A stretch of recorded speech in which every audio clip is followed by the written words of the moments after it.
63%. That is the percentage of young men in America between the ages of 18 and 29 who are currently single. When you first hear that number, you might think, I'm 40, I'm 50, this is a young man's problem.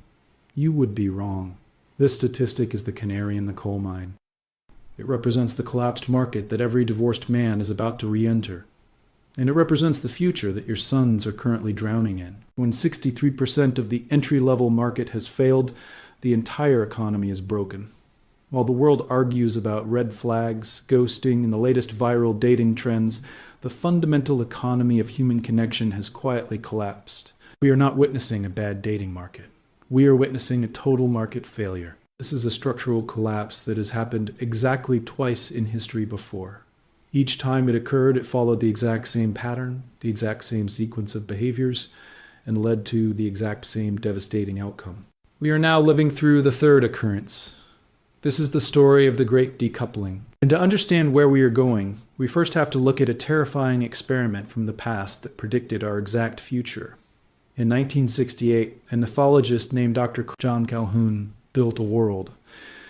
It was designed to be a paradise. He called it Universe 25. He constructed a massive enclosure for mice. It was a utopia. It had unlimited food, unlimited water, and zero predators. There was no disease and perfect climate control. The mice had absolutely no reason to struggle, no reason to fight, and no reason to fear. Calhoun introduced 4 pairs of healthy mice into this paradise and waited to see what would happen. At first, it was a golden age. The population exploded. The mice formed families, they socialized, and they thrived. But as the population grew, something strange began to happen. The physical space remained sufficient. There were plenty of nesting boxes. But the social pressure began to mount. As the colony reached peak density, the behavior of the mice fundamentally changed. They didn't run out of food. They ran out of roles. They ran out of meaningful social context. The males, who traditionally protected territory and gathered resources, found themselves with nothing to do. The food was right there. There were no predators to fight. In this environment of hyperabundance and overcrowding, the males became aggressive and then, eventually, completely passive. But the most chilling development was the emergence of a new class of male mice. Calhoun called them the beautiful ones. These were males who simply withdrew from society entirely. They stopped fighting. They stopped courting females. They stopped trying to build nests. They spent their entire lives eating, drinking, sleeping, and grooming themselves. Their coats were sleek and perfect because they had no scars from battle. They looked healthy on the outside, but socially, they were dead. They had looked at the competition, looked at the chaos of their society, and decided that the game was no longer worth playing. They opted out. When the beautiful ones became the majority of the male population, the colony didn't just decline. It went extinct. Even when the population dropped back down to low levels, the mice had forgotten how to connect. They had forgotten how to be a society. For decades, we looked at Universe 25 as a study about overpopulation. But looking at it today through the lens of the modern West, it looks less like a study on crowding and more like a prophecy about purpose. We have built our own version of Universe 25. We have created a world of digital hyperabundance. We have unlimited entertainment, unlimited food delivered to our doors, and the illusion of unlimited social connection. And just like in Calhoun's box, we are seeing the rise of our own beautiful ones. Men who are physically present but socially absent. Men who have looked at the cost of participation in the modern mating market, weighed it against the potential rewards, and decided to simply go home, shut the door, and focus on themselves. This isn't a protest. It is a rational economic response to a market that no longer functions. To understand why this is happening now, we have to look at the 4 stages of this collapse. We have to understand how we moved from a functional society to a disconnected one in the span of a single lifetime. Stage 1 was the community era, lasting roughly from 1950 to 1990. In this era, the mating market was local and inefficient, which paradoxically made it stable. If you lived in a town in 1970, your dating pool consisted of the people you actually knew. You dated your neighbors, your coworkers, friends of friends, or people from your religious community. The sheer friction of geography limited your choices. You couldn't compare your partner to a supermodel in Milan or a millionaire in Dubai because those people didn't exist in your reality. Because choices were limited, expectations were grounded, You didn't need to be in the top 1% of income or height to find a partner. You just needed to be a decent person, a reliable provider, and a good community member. The average man had immense value because he was essential to the fabric of the local community. The social contract was simple. Be a good man, and you will have a family. But then came stage 2, the illusion era. This began with the rise of the internet, but accelerated drastically between 2010 and 2020 with the introduction of the smartphone technology solved the inefficiency of the local market. Suddenly, you weren't limited to the 10 people you knew at work. You had access to 10,000 people in your pocket. On paper, this sounded like freedom. In practice, it introduced a phenomenon known as the paradox of choice. Psychologists have known for years that when you give a human being 3 options, they pick one and tend to be happy with it. But when you give them 3,000 options, they become paralyzed. They constantly worry that they are making the wrong choice, that there might be someone slightly better just one swipe away. This era introduced choice inflation. It artificially inflated the value of every single participant in the market. In the digital world, an average person could curate a profile that made them look extraordinary. We stopped comparing ourselves to our neighbors and started comparing ourselves to a filtered, curated highlight reel of the entire human race. In this environment, the average man ceased to exist. He became invisible. If you can order the perfect human being on an app like you order a pizza, why would you settle for someone who is merely kind, stable, and hardworking? The floor for entry skyrocketed. The standards for height, income, and lifestyle detached from reality. This created a winner-take-all economy. Data from dating apps shows that the top 20% of men now receive nearly 80% of the engagement. It is a level of inequality that would cause a revolution if it happened in the financial stock market. But because it is happening in the emotional market, we just call it modern dating. This leads us to stage 3, the Great Isolation. This is where we are right now. This is the phase where the bottom 60% of men, the men who would have been perfectly successful husbands and fathers in 1980, realize that the cost of admission has become too high. They are not rejecting women, they are rejecting the game. The 63% statistic is the smoking gun of stage 3. It signifies that the majority of young men are no longer actively competing. They are retreating into what sociologists call coping mechanisms. Video games, pornography, intense career focus, or simply drifting. This retreat is often mocked by society. We tell these men to step up, to do better, to try harder. But we fail to understand that motivation is based on the probability of success.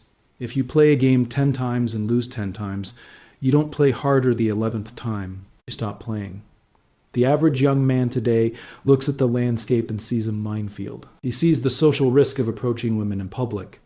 He sees the financial risk of marriage in a legal system that often penalizes the primary earner. He sees the emotional risk of entering a relationship where he is viewed as a utility rather than a partner. And he calculates that the return on investment for dating is negative. So he becomes a ghost. He goes to work, he goes to the gym, he hangs out with his male friends, and he goes home. He is contributing to the economy, paying his taxes, and obeying the laws. But he has removed his genetic and romantic capital from the marketplace. We are seeing the early signs of the final phase, stage 4, the demographic winter. We do not have to guess what this looks like. We just have to look at Japan. Japan is roughly 10 to 15 years ahead of the West in this cycle. In Japan, they have a term for these men, Soshoku Danshi, or herbivore men. These are men who have no interest in flesh and blood relationships. They are gentle, they are polite, they have jobs, but they have absolutely zero romantic drive. They are not angry at women. They are simply indifferent. The Japanese government has tried everything to wake them up. They have offered tax incentives, hosted government-sponsored dating events, and run propaganda campaigns urging people to marry. It hasn't worked. Once a man enters the mindset of the beautiful one, once he finds peace in isolation, it is incredibly difficult to pull him back into the chaos of the mating market. In China, a similar movement is happening called Tang Ping, or lying flat. Young men are deciding that the pressure to succeed, to buy a house, to find a wife, is simply too great, so they are lying down. They are doing the bare minimum to survive and refusing to participate in the traditional milestones of manhood. The West is barreling toward this exact future. If 63% of men are single today, who will form the families of tomorrow? A society cannot function without the active participation of its young men. Men are the engines of risk, of infrastructure, of protection. When the engines shut down, the plane doesn't crash immediately. It glides. It looks peaceful for a while, but it is slowly, inevitably losing altitude. The economic reality driving this wedge is also undeniable. We have created a unique historical anomaly where young men are economically behind their grandfathers while young women are ahead of their grandmothers. Sociologically, this creates a friction known as the hypergamy mismatch. Across every culture and every time period, there is a strong tendency for women to prefer partners who are equal to or above them in socioeconomic status. This is not a flaw, it is an evolutionary drive for security. But we have created an economy where the pool of marriageable men who earn more than their female peers, is shrinking every year. We celebrate the success of women, as we should, but we have not adjusted our social expectations for men. We still expect the man to be the primary provider, the protector, the rock, yet the economy has stripped away the tools he used to fulfill that role. We are asking men to be traditional providers in a non-traditional economy. We are asking them to play a role from 1950, using the salary and the legal protections of 2024. And when they can't make the math work, we blame them for failing. But the most awake men aren't failing. They are adapting. This brings us to the uncomfortable truth that few people want to say out loud. The men who are opting out, the 63%, are not the losers of this new world. In many ways, they are the rational actors. They have realized that a negative return on investment is not a challenge to accept. It is a signal to exit. They are finding fulfillment in things that cannot reject them, divorce them, or take half their assets. They are finding fulfillment in mastery. We are seeing a renaissance of male self-improvement that has nothing to do with women. Men are getting fit for themselves. They are building businesses for their own freedom. They are traveling, learning languages, and building brotherhoods. They are reverting to a pre-civilizational state of male bonding, leaving the societal structure of marriage behind. This is the silent crisis. It is not a crisis of violence. It is a crisis of silence.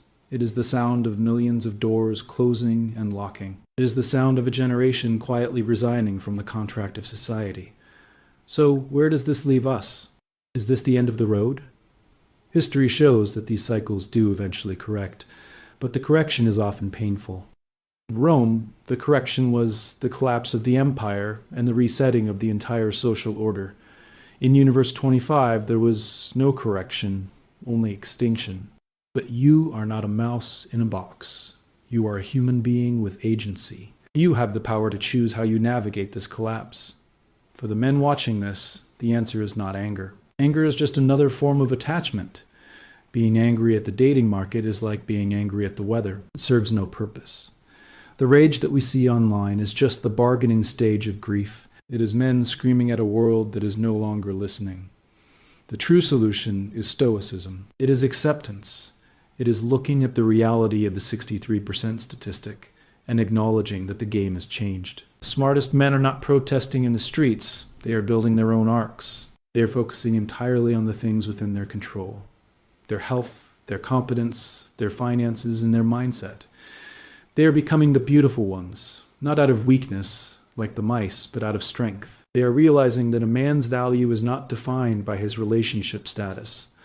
That is a lie sold to us by a society that needs our labor and our compliance. Your value is defined by your character, your capacity for good, and your mastery of yourself. If the market crashes, you do not keep buying the bad stock. You hold cash. You invest in yourself. You wait. The 63% are not a problem to be solved. They are a signal to be heeded. They are the canary in the coal mine, telling us that the air in our society has become too toxic to breathe. We may be heading for a demographic winter. We may be watching the slow end of the traditional family unit. But that does not mean the end of your life. It implies the beginning of a new kind of life. A life where you define your own purpose, independent of a system that has forgotten you. The pattern is unfolding exactly as history predicted. Stage 3 is here. The great decoupling is real. But you do not have to be a victim of the collapse. You can be the observer. You can be the man who walks through the ruins, not with bitterness, but with a clear head and a strong heart, building a life that is completely, unapologetically your own. The era of the default life, go to school, get a job, get married, retire, is over. That path is closed. The new path is unpaved. It is lonely. But it is the only one left that leads to freedom. The 63% have made their choice. Now you must make yours.